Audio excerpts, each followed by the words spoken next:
In this video, we are going to see how to solve certain equations. Let's take for example 3 times x plus 2 equal to 5.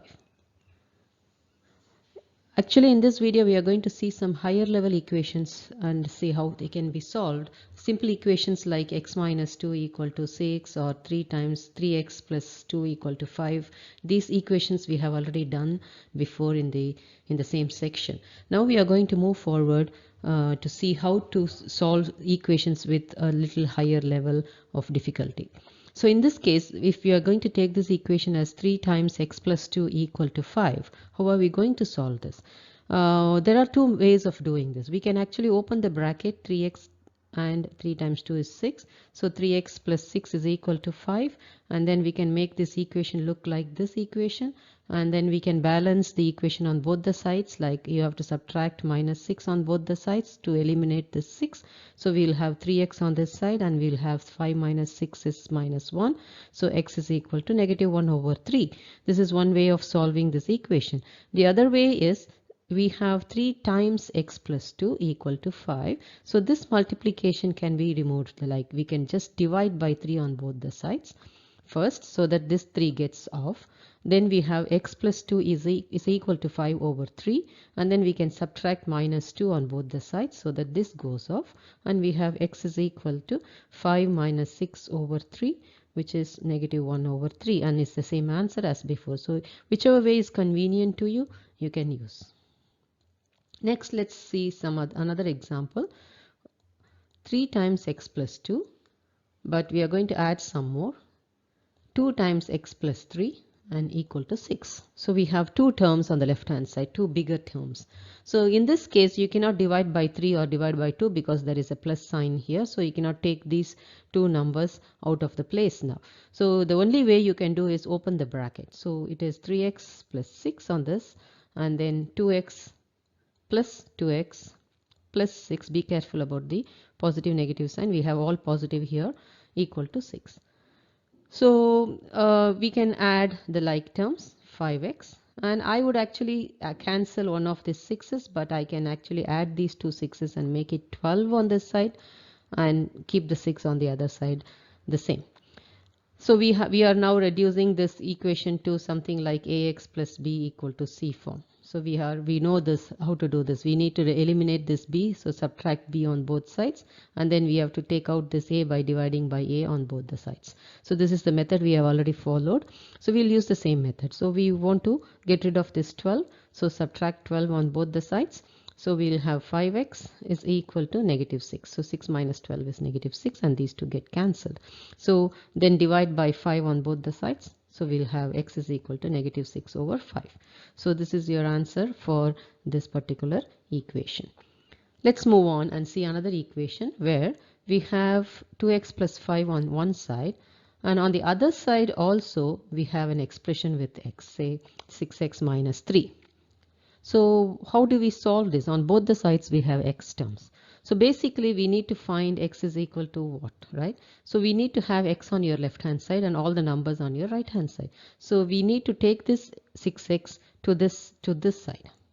So what we need to do is removing plus 6x will be subtracting 6x from this side. So when you subtract 6x from this side, you have to subtract 6x from this side. So this becomes 2x minus 6x will be negative 4x, and there is nothing here, so plus 4. These two get cancelled, and you have minus 3 on this side, and you have equal to in between. So just you remove this 6x so that you get it on the left hand side in the opposite sign. So we have now reduced this to minus 4x plus 5 equal to minus 3. And how to proceed? We have to subtract minus 5 on both the sides so that you will have negative 4x on this side alone. These two go off, and then you will have negative 8. So x is equal to, so we divide by negative 4 on both the sides so that the negative 4 goes off, and then we have x is equal to 2. So basically speaking, if you have x term on the right hand side, see that it is taken to the left hand side using the opposite operation. Now let's make it a little more complicated. We'll have on the left hand side 2 times x plus 5 plus 4 times x minus 1. We have two terms, a little more complicated as we have seen before. But on the right hand side also we'll have a complicated set of terms, say 6x minus 1 and 8x plus 8 times x plus 2, for example. So we have this bracketed terms on both the sides with addition or subtraction, whatever we have. So the basic idea is multiply term by term on both the sides and first expand the expressions on each of those sides. So 2x plus 10 for the first term plus 4x, and be careful about the positive negative sign. Here it is minus 4, and put the equal to sign because we are done with the left hand side. We are moving on to the right hand side. So 6x here, and 6 times minus 1, careful about the negative sign, minus 6, and plus 8x, 8 times x, and plus 8 times 2 is 16. So this is what we have. On each of these sides, collect the like terms and simplify separately. Okay, so 2x and 4x and 10 and minus 4 on this side, 6x and 8x and minus 6 and plus 16 is what we have on the other side. 2x plus 4x gives you 6x, and 10 minus 4 gives you plus 6. So this is how we simplify on the left hand side, and we keep the equal to sign at the moment, and 6x plus 8x is 14x, minus 6 plus 16 is plus 10, and we have this form which we have already seen. We have x terms on both the sides. So we have already seen that we have to remove the x on the right hand side, bring it to the left hand side. So what we can do is do the opposite of plus 14x, which is minus 14x.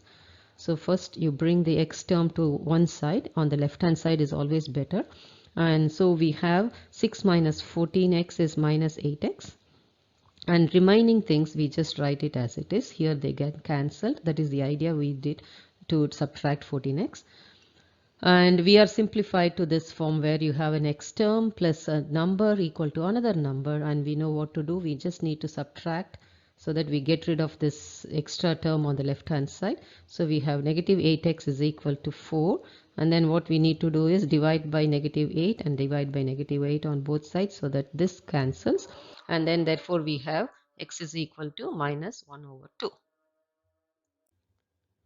Let's add little more difficulty to the problems. Let's consider some fractional terms like x over 2 plus 3 equal to 2x over 3 minus 4. So we are going to have x terms with fractional coefficients, and we are going to have x terms on both the sides of the equation. So how do we do this? It's the same thing. There is an x term here, there is an x term here. So it's better to bring all the x terms to the left hand side, and for that we always use the opposite of this, which is this is plus 2 over 3x. So you have to subtract 2 over 3x. So subtract 2 over 3x on both the sides, and then simplify. So while simplifying, let's keep the term as it is. We'll simplify this later.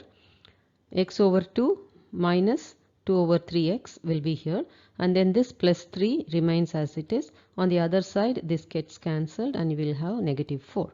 Now we'll do only one step here. Let's forget about what to do with this, but we'll get rid of this minus plus 3. So we have to subtract 3 on both the sides to get rid of this plus 3, and remaining things we will not bother at the moment. We'll keep it as it is. And then on this side we are going to have negative 7 because plus 3 and minus 3 are going to get cancelled. Now let's concentrate on how to simplify this part. This is same as 1 over 3, forget about the x, 1 over 3 minus 2 over 2, 1 over 2 minus 2 over 3. So forgetting about the x, this is same as subtracting two fractions. So we will be taking the LCM, and then we will cross multiply, and we will see 3 minus 4, which is negative 1 over 6. This is how we do for normal fractions in numbers. The same way you do it here. You take the LCM as 6, multiplying this by 3 and multiplying this by 3 and multiplying this by 2 and this by 2. This is the way we use addition and subtraction of fractions in numbers. So you do the same thing, whereas here we have 3x and here we have minus 4x is equal to negative 7. So now simplify this. 3x minus 4x is minus 1x. We don't usually write the minus 1 there, so we write minus x over 6 equal to minus 7. So minus x is equal to negative 42. How did we get that? We need to simply multiply this by 6, multiply by 6, because division 6 opposite is multiplication 6. So multiply 6 on both the sides. This cancels. So on the right hand side, minus 7 times 6 is negative 42. So you have negative x on this side and negative 42 on this side. So we are actually doing the opposite of division of 6 as multiplying by 6. Now in order to get rid of, we don't want minus x as our answer, so we need to get rid of this. So you can multiply by a negative 1 on both the sides, which gives you x on this side, and minus 42 times minus 1 is 42. So the answer for this question is x is equal to 42. Let's move on to a little more complicated question. So here we are going to have x plus 3 all over 2 and equal to 2x plus 1 over 3. Here I am not going to have the division for the whole term, but we are going to have 2x as separate and 1 over 3 as a separate term.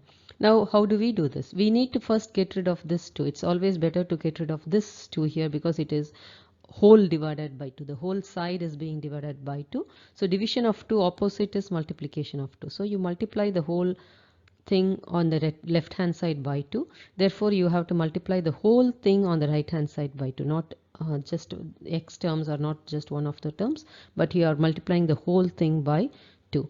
So in this case this 2 gets cancelled and x plus 3 is what you have on this side. On this side, be careful, you have to multiply the 2 by both the terms, 4x plus 2 over 3. Now you have on two sides expressions on two sides, and we have x terms on both the sides. So we will concentrate on bringing this 4x to the left hand side by subtracting 4x on both the sides. So this gives you minus 3x plus 3, they cancel here, equal to 2 over 3. Now it is a simple one. So this I am going to do it little faster. Minus 3 on both the sides. So minus 3x is equal to 2 over 3 minus 3, which will give me 2 minus 9 over 3, which is negative 7 over 3. So I am having negative 3x is equal to negative 7 over 3. So the next is opposite of multiplication by negative 3, which is division by negative 3. Division by negative 3. So in this case negative 3 gets cancelled and you will have x is equal to negative 7 over 3. Division by negative 3 is negative, multiplying by negative 1 over 3. So you will get 7 over 9 as the answer for this question. And that is all. We have dealt with all the equations. So basically speaking, all equations should finally be brought to this form, and then once this is brought to this form, you can subtract minus b on both the sides, so that you will have ax is equal to c minus b. And then the next step is good to get rid of this a, divide by a on both the sides, so that the a goes off and you are only left with x on this side. Whatever number you are getting on the right side will be the answer for x. And if you have anything multiplied, x plus c or something, you multiply like this. And if you have anything over another term also getting multiplied, you multiply them and collect all the like terms together and make it one x term and one constant, and then equal to a number. Could be a number on the other side, or it could be another expression. So if you have an expression in x plus a number equal to another expression in x plus another number, then bring this expression to this side by subtracting this expression of x on both the sides. In the box, x means not just x, it's an expression. It could be 2x, 3x, 4x, 5x, or half x, or 2 over 3x, whatever it is, it's a term in x. So that term in x should be subtracted on both the sides, so that there is no x term on the right hand side, and this number will be joined together by doing the opposite signs, so that you will have one x term on this side equal to another number on this side, and then you can easily solve this later. So this is a summary of what we did in this video. Thank you very much for watching. If you like my videos, please subscribe to this channel, like and share my videos with your friends and relatives. Thank you very much.